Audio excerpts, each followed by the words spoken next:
Pungli itu adalah cabang dari mafia. Cabang, bukan mafia itu sendiri. Kalau mafia itu ada pengaturan bersama yang jelas, itu mafia namanya. Seperti di Sisilia itu ada ketuanya, ada petugasnya, dan ada prosedurnya cara melakukan tugas begini.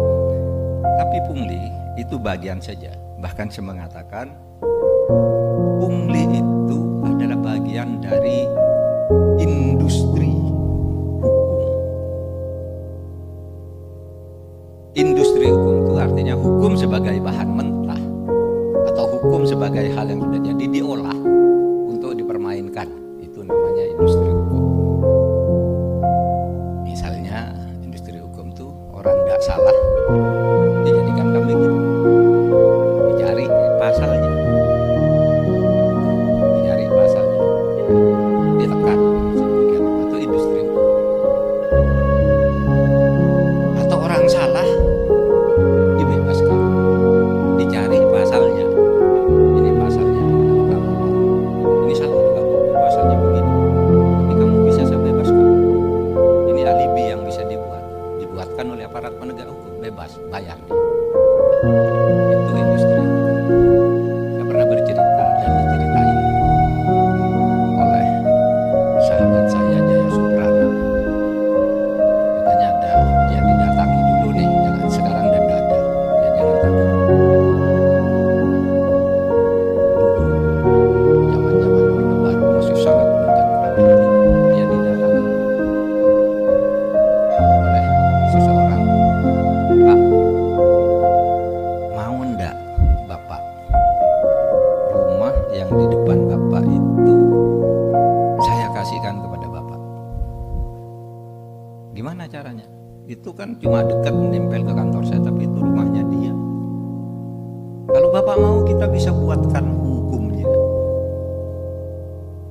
Itu namanya industri hukum. Gimana caranya? Laporkan bahwa dia nyerobot tanah Bapak, nanti kita buat buktinya lah, atur dengan polisi, atur dengan BPN, atur dengan ini. Jadi Pak, itu industri hukum. Bukan hukum perindustrian, bukan hukum industri. Hukum industri itu enak gampang, tapi industri hukum. Dan orang bisa punya 1000 akal untuk melakukan itu. Tanah, ini yang sekarang mafia tanah. Gila saudara. Itu yang dikritik oleh Anwar Abbas bahwa ada ketimpangan kepemilikan tanah. Itu ya betul. Tetapi itu yang legal yang disebut. Artinya negara memberi secara resmi cuma tidak adil. Oleh sebab itu Pak Jokowi menjawab, loh, itu kan terjadi dulu. Sekarang kita wajib melanjutkan karena sudah diberikan secara sah. Berdasar hukum, keputusan pemerintah yang diberi secara sah atau dilakukan perjanjian secara satu tidak bisa dibatalkan sepihak oleh negara. Nah itu yang legal saja pakai kong kali kong itu. Tetapi memang itu terjadi masa lalu. Saya katakan terjadi di masa lalu. Lalu dulu ada yang protes partai. Nah kalau tidak percaya datang ke kantor saya. Saya punya. Siapa yang punya HPH sekian juta hektar dan kapan dikeluarkannya? Tahun berapa, oleh siapa yang punya? Kita sekarang justru akan memperbaiki. Jadi benar kata Pak Jokowi, justru kita sekarang mulai menghentikan itu. Yang dulu gimana yang terlanjur Pak? Orang menyebut 1% menguasai 70%, 1% penduduk yang saya baca itu. Kemarin kan 1% menguasai 50 berapa gitu. Yang saya baca itu 1% penduduk menguasai 70. Itu pernah ditulis oleh seseorang di Kompas. 70% lahan di Indonesia, yang 90% itu berebutan 30% lahan. Itu ada enggak? Ada. Dan itu dibuat melalui proses-proses hukum yang secara formal sah. Tapi saudara, ada yang tidak sah. Seperti yang terjadi di Indonesia Timur itu. Di mana tanah negara udah diserahkan, diberikan oleh adat kepada pemerintah. Nih, saya serahkan ke negara. Kepala adat sudah tanda tangan semua. Tiba-tiba dibagi ke perorangan. bagi. Dibawa ke pengadilan, oleh pengadilan kalah negara. Kenapa? Ini kan belum didaftarkan ke kantor Pemda. Berarti memang belum punya pemerintah katanya. Hanya karena belum dibukukan. Ketika ditanya siapa yang buat itu? Udah lengkap nih. Yang buat sertifikat pindah-pindah yang negara pindah ke orang-orang itu udah lengkap. BPN-nya sudah sedia, bupatinya sudah, camatnya sudah lengkap suratnya, coba.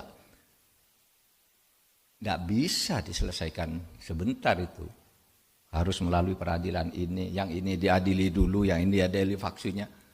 Nah itu sebabnya saudara, kita hentikan itu dari sekarang. Yang sudah ini selesaikan pelan-pelan dan tidak bisa cepat.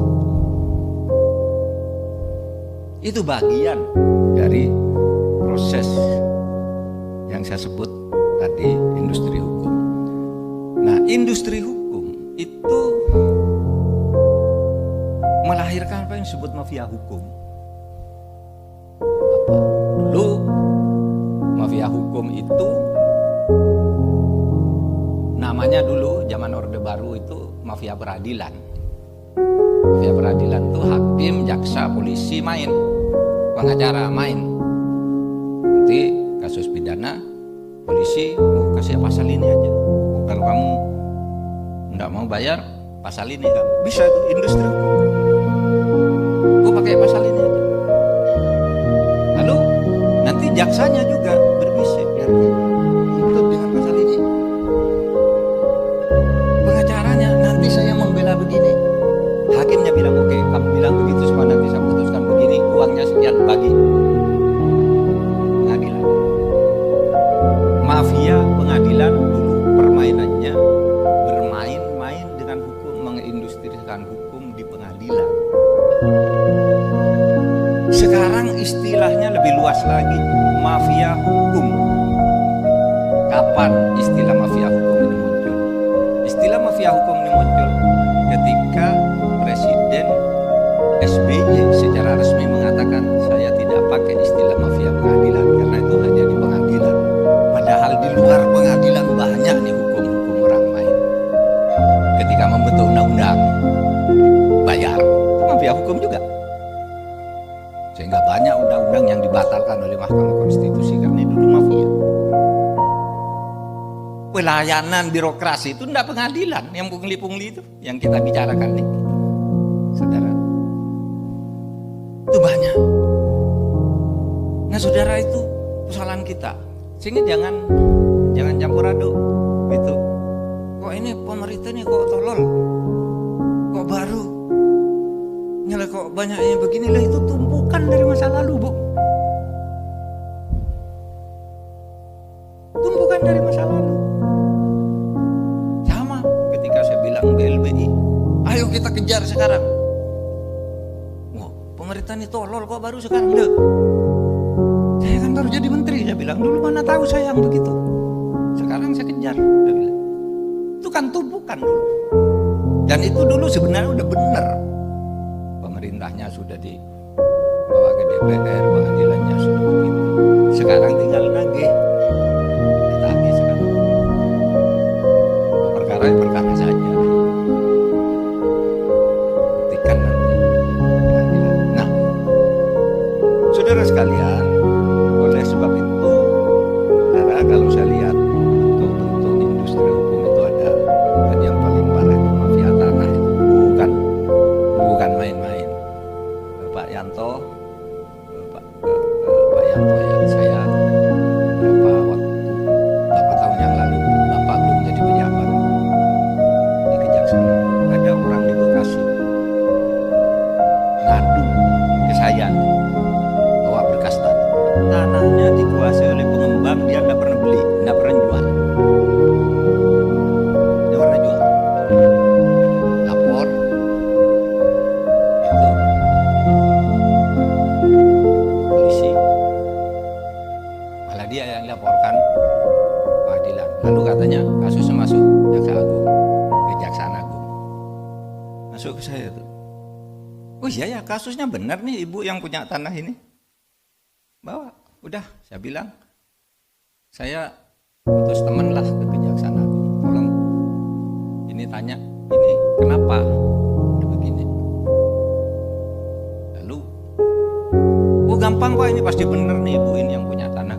Katanya nih. Orang itu, oke, kamu ke sana aja, ke Jaksa Agung ini kok proses gini. Besoknya gini dia datang, Pak minta maaf. Di belakangnya orang gede. Di belakangnya orang gede, enggak bisa Pak, ini saya enggak sanggup katanya. Itu saudara, bentuk-bentuk dari industri hukum. Gitu.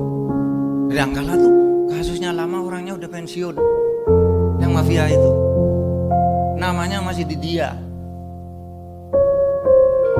Mana? Ini tuh bukan masalah, ini kita harus mengatur sebuah garis. Ini penyelesaiannya pelan-pelan nih, pelan, nggak bisa harus diuraikan. Tapi yang ke depan ini saya berpungli ini untuk ke depan tuh meminimalisir. Nah, terus sekalian ada pembelikan kasus. Ini perdata menang, sudah kasasi menang, tiba-tiba dilaporkan. Ini menangnya karena nyuap hakim katanya. Tidak bisa dieksekusi karena katanya ada laporan polisi juga. Padahal ini sudah menang kasasi.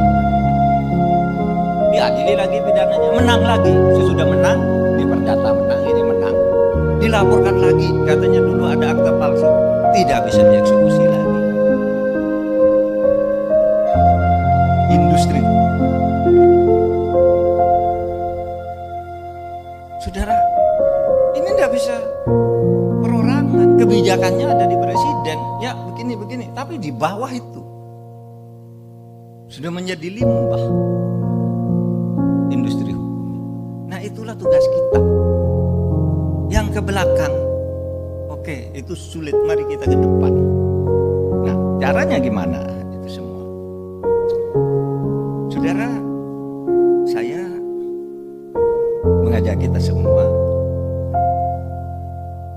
mari kita menjadi penakut.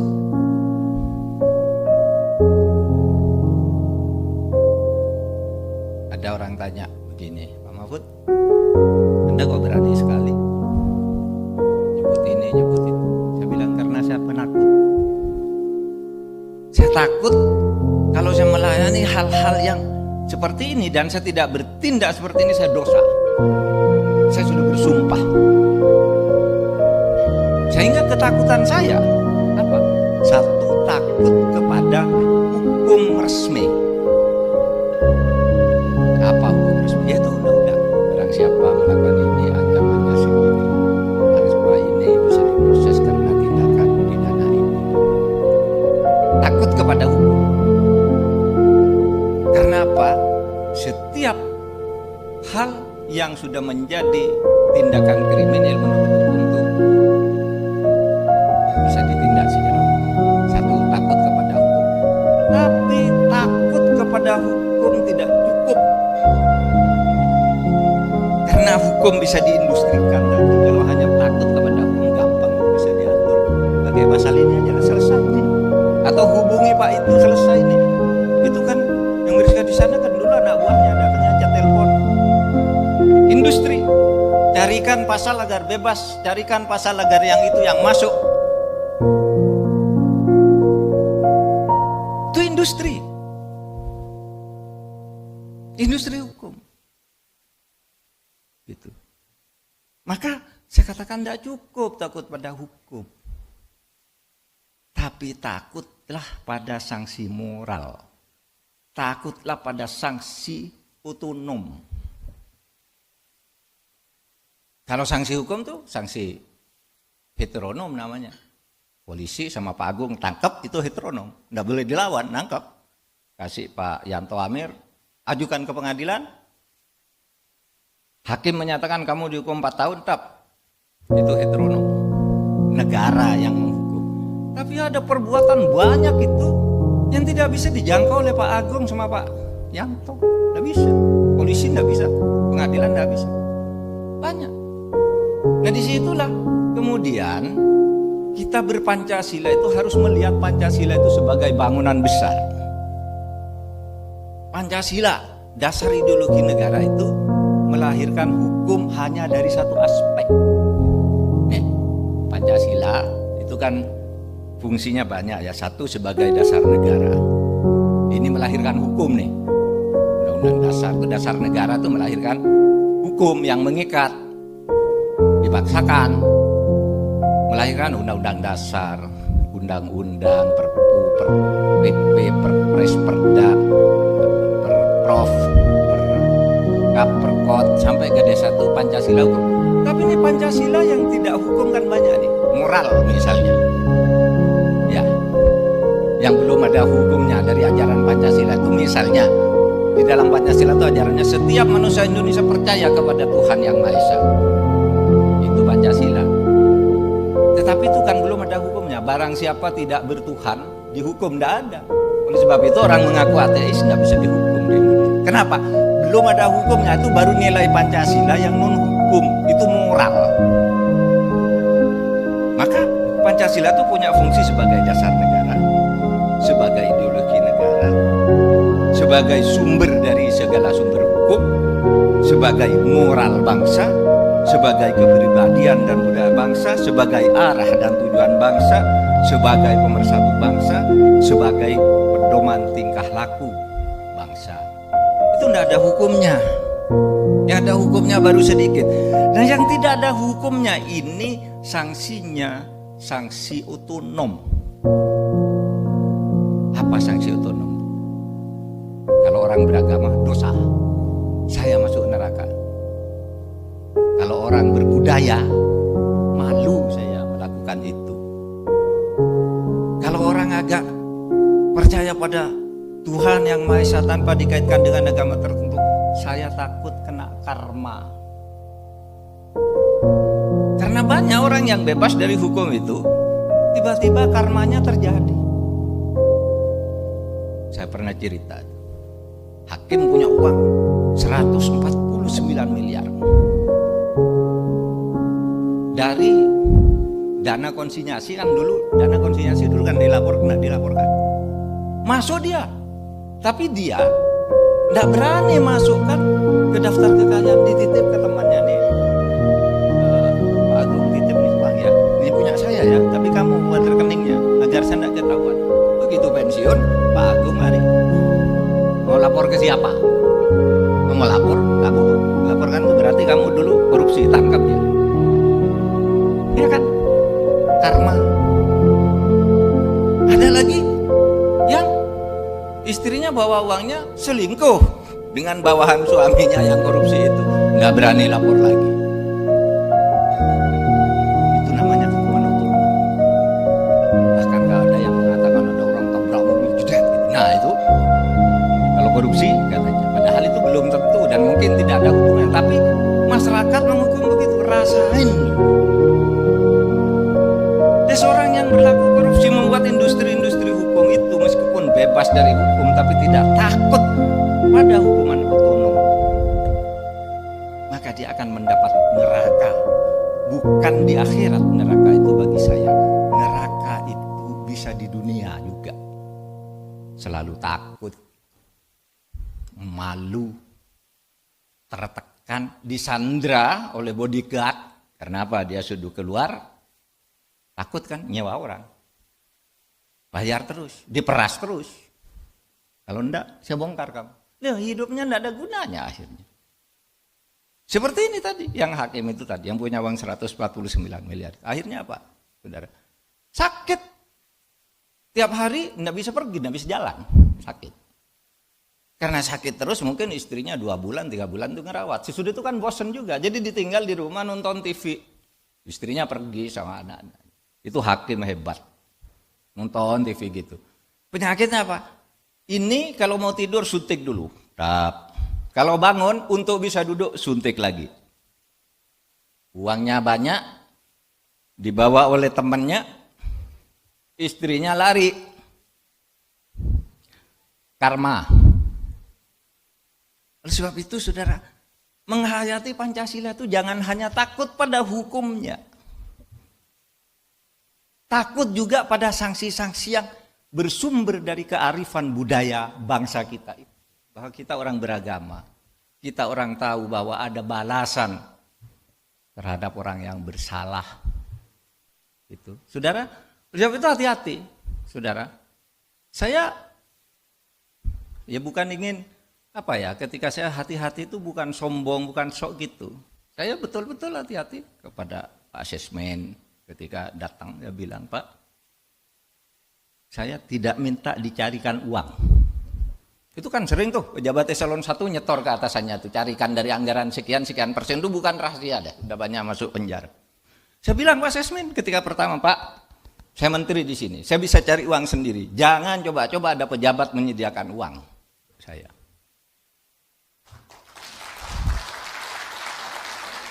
Kenapa? Karena kalau saya perlu bisa cari sendiri, ngapain nunggu Anda? Dia bilang gitu. Sama, Pak, saya enggak bilang ya, di kantor tuh kalau ada keperluan pribadi tolong diganti. Mungkin malu minta sama saya titip uang, nih minta ke dia, apa saja. Kalau pribadi, tapi kalau uang memang halal ya kasihkan dong, jangan diambil. Ya kan ada tuh yang halal-halal itu. Banyak. Yang halal kasihkan. Tapi yang keperluan pribadi, saya juga enggak minta dispensasi. Coba nih, bayangin orang dari luar negeri bayar untuk tidak karantina. Nih, hari ini nih, anak saya dan cucu saya pulang dari Nederland 3 hari lalu. Saya suruh karantina, tidak usah nyebut bahwa kamu anak saya atau anak karantina. Kalau lebih mudah teknisnya saya suruh uruskan teknisnya saja. Tapi bayar. 10 hari juga, 10 hari. Padahal saya sudah ingin ketemu dengan cucu, dengan anak, dengan mantu gitu, ingin kumpul. Sudah 10 hari dulu di hotel sekarang. Jangan keluar. Kalau nanti keluar terus ada kasus, saya yang ngasihkan kamu ke pejabat, ke aparat. Kenapa? Ya kita harus mulai dari diri kita sendiri, bukan karena sombong. Bukan karena sombong. Kok sombong banget? Justru karena takut. Takut pada itu tadi. Hukum sih mungkin bisa diatur, saya salah telepon aja, tolong deh, kan salah-salah kecil gitu, bisa diindustrikan. Tapi moral enggak bisa diindustrikan. Itu enggak bisa. Maka kalau saya sebagai orang beragama mengatakan begini, kalau hadis Nabi itu mengatakan begini, ma nabata min haram pannar haqqu bihi. Kalau kamu berbuat sesuatu yang salah, korupsi, makan uang haram, sewenang-wenang, maka kamu akan mendapat neraka. Nerakanya itu bukan di akhirat sudah mati, di dunia pun kamu tidak akan enak hidup. Karena itu hadis tuh. Tuntunan Rasul kalau bagi saya sebagai orang beragama. Gitu. Sehingga jangan berpikir neraka itu nanti aku sudah mati kan tidak ada yang tahu kalau saya masuk neraka. Tidak, dia sendiri tahu sejak di dunia pun dia tidak enak dengan itu semua. Gitu.